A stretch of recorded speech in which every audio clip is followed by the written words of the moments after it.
Hey everybody, it's Mandy from Treble Forge. I haven't made a video for like over a week. It's just been, you know, whatever. Pregnant and busy and spring and animals and all these other things. So today we're gonna make granola. I have really tried to like master granola for probably like a year. My friend Esther gave me her recipe and I kind of, Susan, you say hi. In here. Yeah, we're gonna put it in here.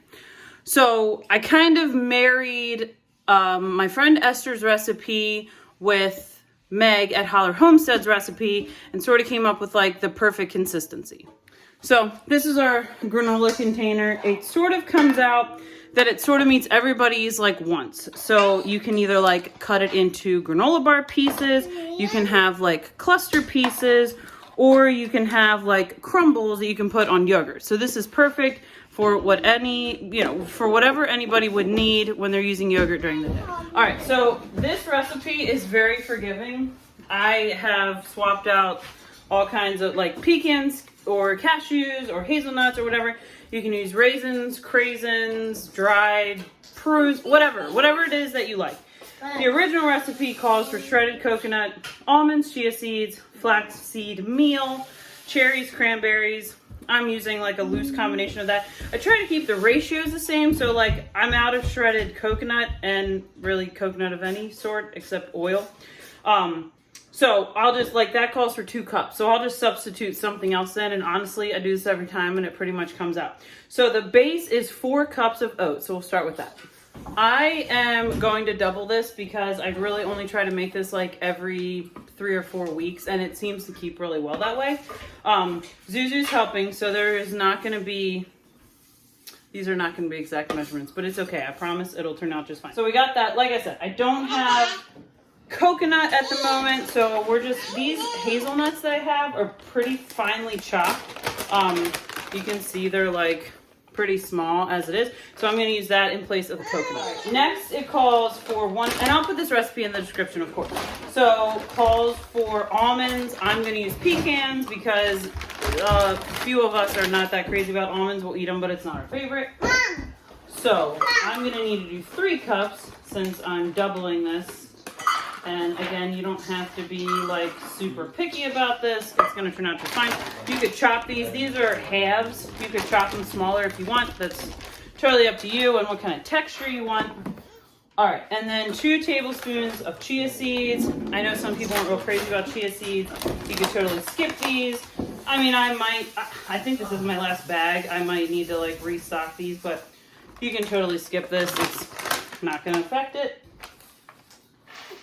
All right, and then we need a 1/4 cup of ground flax. So I have ground flax here in a jar. I'm going to do about 1/2 cup of ground flax, which again, you can also skip if that's not your deal or you don't have it or whatever. I need 2 teaspoons of salt. This is just pink fine Himalayan salt. All right, so since I'm doubling, I'm going to do 2 cups of craisins and 2 cups of raisins because that's what I have in the short-term pantry already open. So if you're not doubling this, you would do like 1 cup of craisins and 1 cup of raisins, or you could do like chopped prunes, chopped mangoes, whatever it is that your family will like.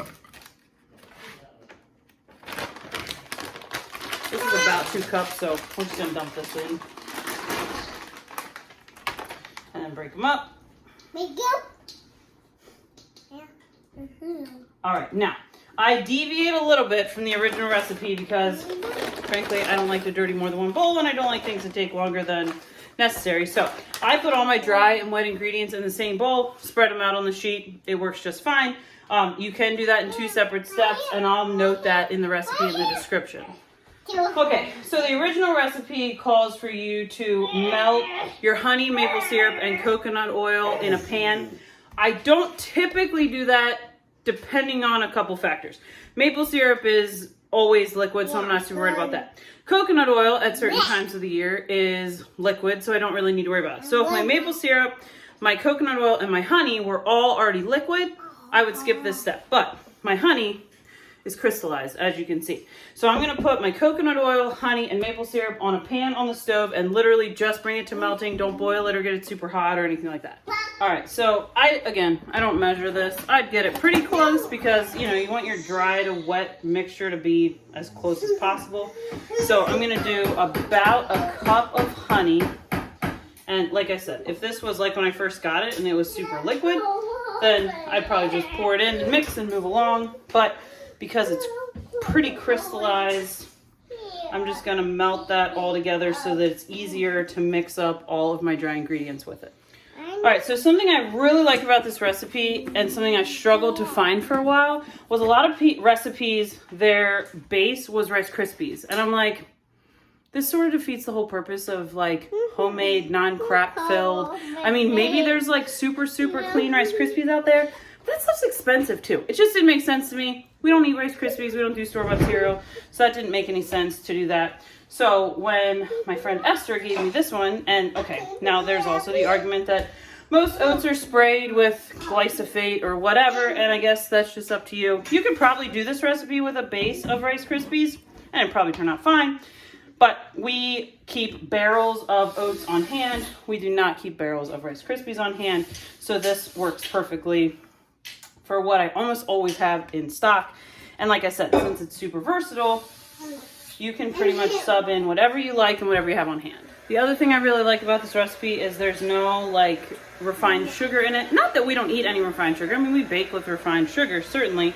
And we try to get cane sugar as opposed to like super ground, gross, whatever type sugar. But the sweeteners in this are the honey and the maple syrup. So the added sugar is a little bit better for you than say high fructose corn syrup or refined sugar or any of that other garbage that's in most of the stuff that you're gonna find at the store, which is also super expensive. Another note, if you wanted to make this like the original recipe, she puts in some cinnamon essential oil. You could certainly do that. You could put in regular, just ground cinnamon. You could do, we really like this chocolate strawberry. It's from the brand Love. We love that stuff. But it's so expensive. Even in bulk on Amazon, it's so expensive. It's like 80 some bucks for it's a good sized box, but still, it's expensive. So you could put in, like if you have freeze-dried strawberries or dehydrated strawberries on hand, you could do little chunks of like dark chocolate, whatever, dried, dried blueberries, any kind of things like that. You could totally substitute and play with this recipe. As long as you keep the wet to dry ratios pretty similar, you shouldn't have any issues. All right, so our liquid ingredients were all melted together. I mean, I still had like some globs of coconut oil and I turned the burner off because I don't want it to boil. I didn't want it to get too hot. So I poured that in here. Suzu and Jamie are very gingerly mixing all of this up.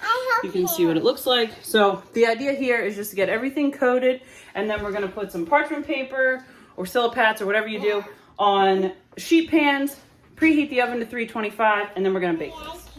All right, so if you do a single recipe, I need to spread these out obviously, but if you do a single recipe, it should pretty much fit on a 9x13. If you double it, you're probably gonna need 2 9x13s.